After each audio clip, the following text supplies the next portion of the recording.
Salut à tous, très heureux de vous retrouver pour parler d'un modèle qu'on attend depuis super longtemps, l'Ultrafly de chez Nike. Ça y est, elle est là depuis quelques semaines, quelques mois maintenant. Je l'ai moi pour ma part depuis début septembre. C'est grâce à Top 4 Running que j'ai eu accès à ce produit parce que c'est toujours un petit peu compliqué pour moi d'avoir accès aux produits Nike et Top 4 Running est toujours là en soutien quand j'ai besoin d'un produit auquel je n'ai pas forcément accès directement avec les marques pour me le fournir. Donc encore une fois, merci à Top 4 Running. C'est vrai que je parle très peu de cette collaboration qu'on a avec Top 4 Running. Il y a toujours dans ma description de mes vidéos un lien pour avoir une petite réduction chez eux. Je ne saurais même pas vous dire exactement combien c'est le pourcentage, à vrai dire, en tournant cette vidéo. C'est pour vous dire à quel point je suis engagé dans le chose. Je devrais plus mettre en avant Top 4 Running. C'est vrai qu'ils sont toujours là en soutien. C'est eux qui m'ont permis de faire les marathons de Paris les 2 dernières années. Dès que j'ai besoin de quelque chose auquel je n'ai pas accès, ils sont là. Ils répondent toujours favorablement, donc encore une fois merci à eux. Je vous renvoie évidemment vers leur site. Et aujourd'hui on va parler en détail de cette Ultrafly de chez Nike. Alors c'est vrai que même avec l'arrivée de cette Ultrafly, on a du mal à comprendre toujours un petit peu la gamme trail chez Nike. Il y a plein de modèles et en même temps on ne sait pas exactement quel modèle est fait pour quelle utilisation. Et évidemment maintenant cette Ultrafly, il y a la Zegama, la Kiger, la Wild Horse, il y a même une chaussure qui s'appelle la Jupiter que j'ai découvert en allant sur le site de Nike. C'est toujours un petit peu incompréhensible cette gamme. Donc même si Nike a envie d'investir, c'est une ambition, c'est des rumeurs qu'on entendait depuis un moment. Le boss de Nike est allé à l'UTMB cette année, il a pris conscience un petit peu de l'engouement qu'il y a autour de cette pratique. Je pense qu'il va avoir envie aussi d'investir dans le trail. C'est vrai que pour l'instant, on a encore un peu de mal à comprendre, et même avec l'arrivée de cette Ultrafly, c'est vrai que c'est toujours un peu compliqué de comprendre la gamme trail chez Nike. Pour autant, évidemment, je suis super excité à l'idée de voir Nike investir le marché parce qu'ils ont des énormes moyens, parce qu'en route, c'est la référence, et c'est vrai que s'ils investissent, c'est sans nul doute, ils vont réussir à faire des choses intéressantes en trail. Je crois que c'est pas innocent qu'on ait vu Eliud Kipchoge porter ces Ultrafly la veille du marathon de Berlin cette année. C'est vrai que ça a fait un petit peu le buzz sur les réseaux, et je crois que ça prouve aussi que si ils ont filé la chaussure à Eliud, si Eliud l'a mis un peu comme ça, c'est pas non plus anodin. Donc c'est intéressant de voir qu'il y a peut-être un petit engouement autour du trail chez Nike, et on va voir ce que ça donne dans le futur. Si vous avez regardé les précédentes vidéos sur les produits Nike en trail sur la chaîne, vous savez que j'étais pas le plus grand défenseur de la marque en trail.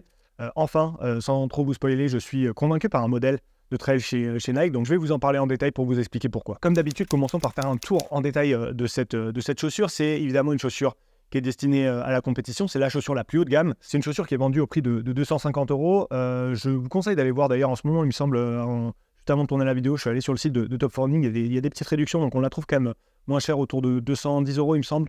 Donc c'est toujours ça de prix, avec un petit code en plus comme ça peut faire descendre la chaussure autour de 200 €. Donc ça commence déjà à être des prix un tout petit peu plus acceptables, même si évidemment c'est des prix quand même très élevés. Ça fait partie maintenant de ces chaussures haut de gamme en trail qui passent la barre des 200 €. On est sur un poids de 280 grammes. Vous le verrez, je vais beaucoup parler de la Vective Pro et de la chaussure de chez T-Rex, la nouvelle qui n'est pas encore sortie, parce que évidemment cette Ultrafly vient se mettre en concurrence directe avec ces chaussures-là. Et en fait, 280 grammes, c'est le poids un petit peu de toutes ces chaussures, que ce soit la Vective Pro, que ce soit la T-Rex. La T-Rex, je vous en ai pas encore parlé, ça viendra dans le futur. Mais voilà, donc ça reste, on va dire, dans le même range que ces chaussures, on va dire, super shoes de trail. En termes de stack, quand j'ai vu la chaussure, j'avais pas l'impression qu'il était forcément énorme. Et finalement, sur la fiche de spec, je me suis rendu compte qu'il était quand même important. 38,5 à l'arrière, 30 à l'avant. Ça fait un drop de 8,5 mm.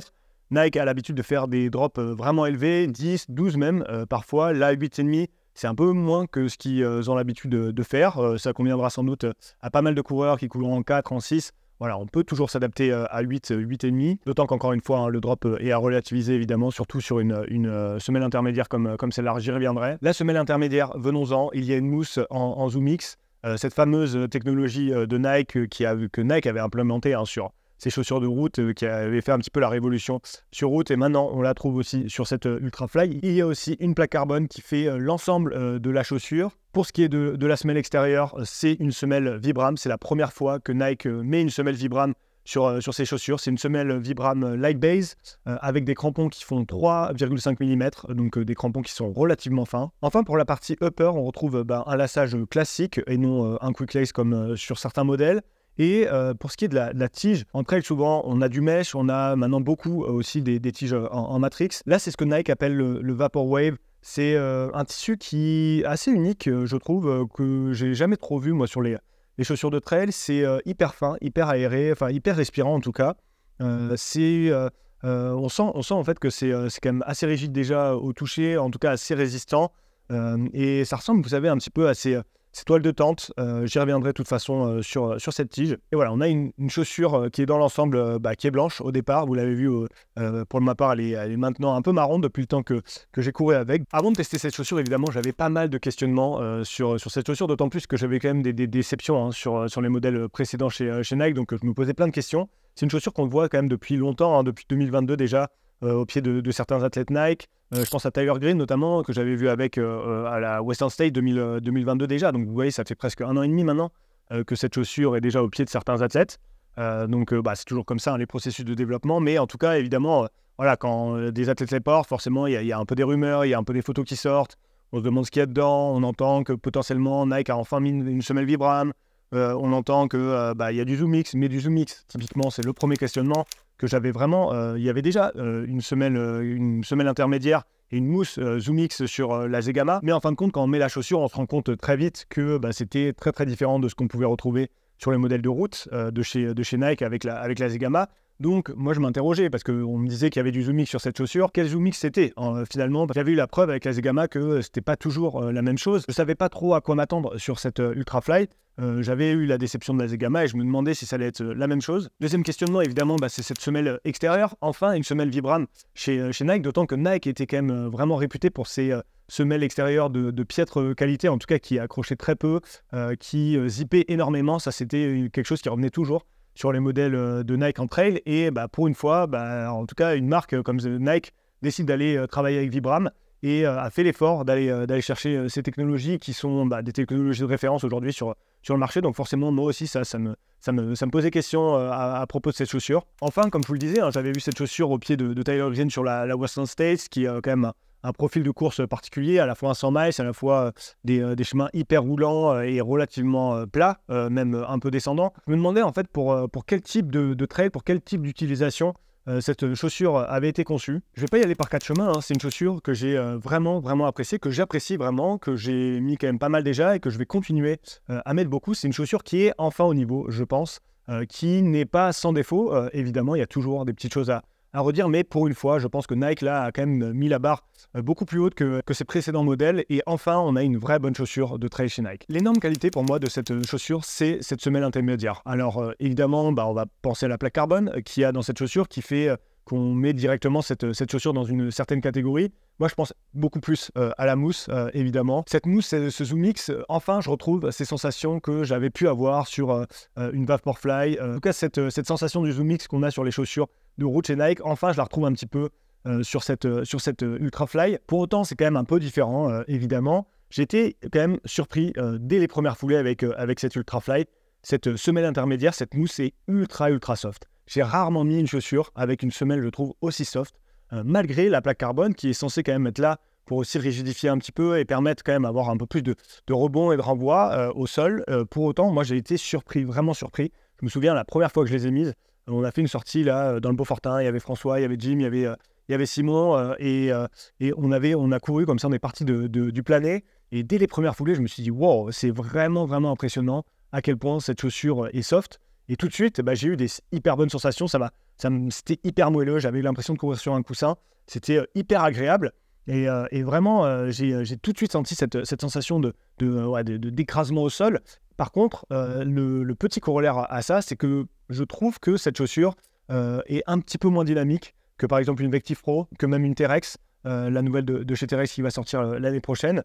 Et je trouve que du coup, c'est tellement soft finalement que tout le confort que ça nous apporte, on le perd un petit peu en dynamisme, même si c'est une chaussure qui reste tout à fait honnête de ce point de vue-là.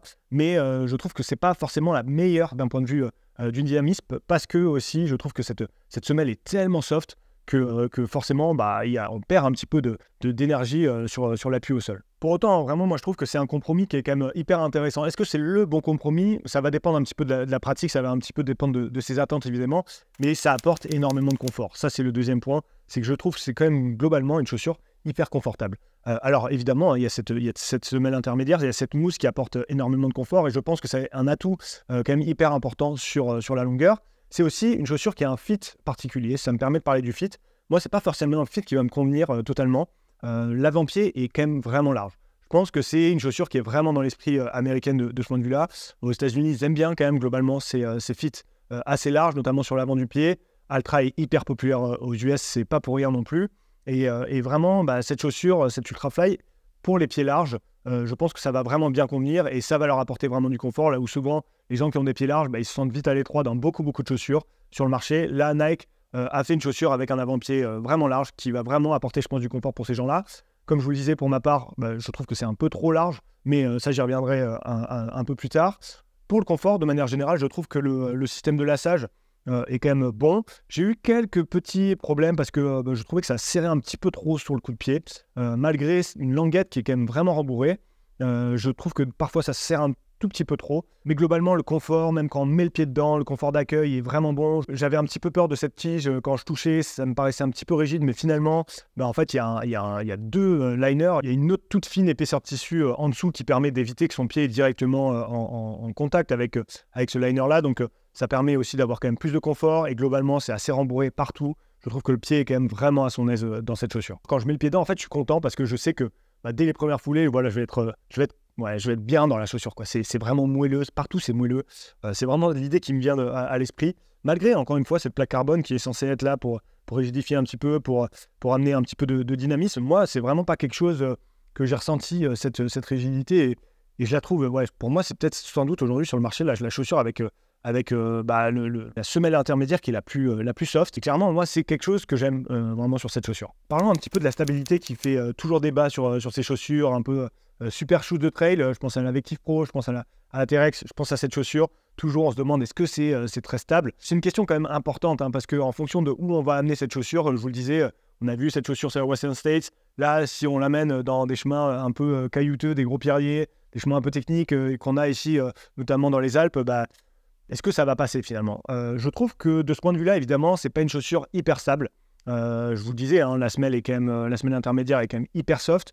Donc, ce côté très soft, je pense, ça amène un petit peu d'instabilité. Il y a une plaque aussi qui peut amener un peu d'instabilité en fonction de comment on pose son pied. D'autant plus que j'aime avoir des fits un peu plus étroits que ça, un peu plus proches du pied. Et là, avec cette chaussure qui est quand même vraiment large, parfois, je peux avoir l'impression d'être un peu moins précis sur la pose d'appui dans les chemins techniques. Et pour autant, une fois que j'ai dit ça, je trouve que c'est pas la pire, vraiment, de ce point de vue-là, notamment quand je la compare à la T-Rex, encore une fois, et l'Invective Pro, qui, je trouve, sont des modèles plus instables que cette Ultrafly. Pourquoi aussi? Parce que, comme je vous le disais, c'est une chaussure qui a une mousse quand même hyper soft, hyper moelleuse. Ça a tendance quand même à vraiment s'écraser.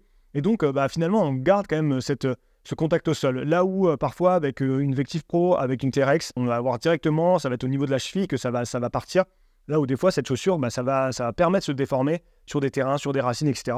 Et donc, finalement, je trouve pas que c'est pire que ça. C'est pas la chaussure la plus stable, mais je trouve que ça reste quand même correct. Et quand j'ai lu, notamment, évidemment, quand je fais ce genre de test, je vais voir aussi des avis différents pour voir comparer un petit peu, moi, mes sensations avec ce que pensent d'autres gens. Et je trouve que les gens exagère un petit peu sur l'instabilité de cette chaussure. L'autre grosse caractéristique qui était très attendue, c'était cette semelle Vibram Light Base qui arrive enfin sur un modèle chez Nike et qui, notamment Nike, encore une fois, a été réputé pour avoir des très mauvaises semelles extérieures. Là, ils mettent une semelle Vibram, on se dit « Ah, ça y est, c'est la solution ». Encore une fois, quand j'ai lu certains avis un peu à droite à gauche, notamment chez les Américains, ils trouvent ça merveilleux, ils trouvent que ça accroche partout. Je suis pas de cet avis, pour être très franc. Là, j'ai souvenir notamment là, quand je dis ces mots d'une sortie là, à Outré, au-dessus de chez moi. Évidemment, c'était cet automne et c'était quand même relativement humide de manière générale. J'ai glissé toute la sortie, honnêtement. Dès que c'est un petit peu gras, forcément, des crampons de 3 mm, 3 mm et demi, ça peut pas faire vraiment le taf. Ça, c'est clair et net. Ça va être surtout l'épaisseur des crampons qui va jouer sur ce genre de terrain un peu gras, un peu vraiment humide, vous savez, de l'herbe humide, etc. Je trouve que sur du sec, c'est très bien. Il n'y a aucun souci de ce point de vue-là, évidemment. Sur des cailloux mouillés, c'est OK. C'est franchement OK. Et je pense que de ce point de vue-là, Nike a quand même fait une vraie avancée en mettant une semelle Vibram sur sa chaussure, cette semelle Light Base. Maintenant, je ne trouve pas encore que c'est forcément la meilleure semelle extérieure du marché. Et ça me permet de relativiser un petit peu et de démystifier un petit peu aussi toutes ces technologies qu'il y a sur ces semelles extérieures. parce qu'en fait, une semelle Vibram, ça veut tout et rien dire. Alors oui, c'est le logo Vibram qui va être sur la chaussure, donc on s'attend à la qualité Vibram, mais en réalité, il y a plein de formules chez Vibram aussi, hein, donc ça va dépendre de la structure des crampons, ça va dépendre de l'épaisseur des crampons, ça va dépendre de plein de choses. Donc encore une fois, il faut un petit peu se méfier quand on voit forcément Vibram, on dit directement c'est une bonne semelle. Oui, ça apporte quand même certains gages, mais c'est pas forcément la meilleure semelle du marché. Et inversement, hein, parfois, typiquement chez Decathlon, ils font parmi les meilleures semelles extérieures et en fait, personne trop le sait. Et Decathlon a même un peu de mal à communiquer autour de ça. Et pour autant, c'est quand même la réalité. Donc voilà, il faut prendre un petit peu aussi de recul. Mais pour ma part, je trouve que c'est... Nike a fait quand même des progrès, évidemment, en mettant cette semelle Vibram Mega Grip Light Base. Mais c'est pas encore parfait de mon point de vue. Comme vous l'avez compris, hein, je prends quand même du plaisir, vraiment du plaisir à courir avec cette chaussure. C'est pas pour rien qu'elle est dans cet état, c'est que je l'ai quand même beaucoup mise. Mais on peut se poser une question pour conclure, c'est pour quelle utilisation? Je m'interroge toujours un petit peu de ce point de vue-là. C'est une chaussure dédiée à la compétition à ce prix-là. C'est quand même une chaussure vraiment haut de gamme et qu'on a envie de mettre pour ces compétitions. Pour autant, ça reste une chaussure quand même de 280 grammes. Donc est-ce que c'est une chaussure faite pour toutes les compétitions? Ça, je suis pas sûr. Vraiment pas sûr, notamment sur les distances un peu courtes. Je ne sais pas si c'est la chaussure la plus dynamique du marché, comme je vous le disais. C'est une mousse qui est tellement soft, je trouve qu'on en perd un petit peu de dynamisme. C'est une chaussure hyper confort, je trouve, qui va apporter, je pense, beaucoup de confort, même sur la longueur. Donc ça ne m'étonne pas qu'un coureur comme Tyler Green, qui a fait quand même deuxième cette année à la Western States, l'ait porté sur ces courses-là, parce que on a besoin de confort, notamment quand on court beaucoup. Je trouve que sur des terrains où on va vraiment être amené à courir, c'est une chaussure qui va quand même vraiment nous aider, parce que toutes ces foulées, c'est quand même des impacts, et je trouve que la mousse est vraiment faite pour vraiment absorber ces impacts. Donc j'aurais tendance à dire que c'est quand même une chaussure plutôt destinée à la longue distance, en tout cas, voilà, des distances relativement longues, hein, pas forcément des 100 miles, mais des 60 km, je trouve que c'est vraiment une chaussure qui va apporter un vrai plus, je trouve, de ce point de vue-là. Ça va être une chaussure aussi qui va vraiment convenir aux gens qui ont des pieds larges. C'est une chaussure aussi, je trouve, assez faite pour courir. 8 mm de drop, ça reste relativement correct pour avoir une foulée quand même intéressante. Et de manière générale, c'est, je trouve, quand même une vraiment bonne copie chez Nike. Moi, ça me donne très envie de voir qu'est-ce que ça va donner maintenant dans le futur chez Nike. Je m'attendrais à avoir une chaussure comme ça, déclinée avec un modèle beaucoup plus léger, un peu plus en compétition, racing, sur des distances un peu plus courtes, jusqu'à 40 km par exemple. Ça pourrait être hyper intéressant de voir ce genre de modèle arriver. En tout cas, je trouve que c'est de bon augure d'avoir enfin un modèle de ce type-là et de ce standing-là chez Nike. Et comptez sur moi pour suivre ça avec attention et vous en parler en tout cas. C'est comme ça que je conclue la vidéo autour de cette Ultra Fly. N'hésitez pas comme d'habitude en commentaire si vous avez des questions supplémentaires ou débattre de manière générale avec moi ou avec les autres. Et nous on se retrouve très vite pour de prochaines vidéos. Allez, ciao à tous!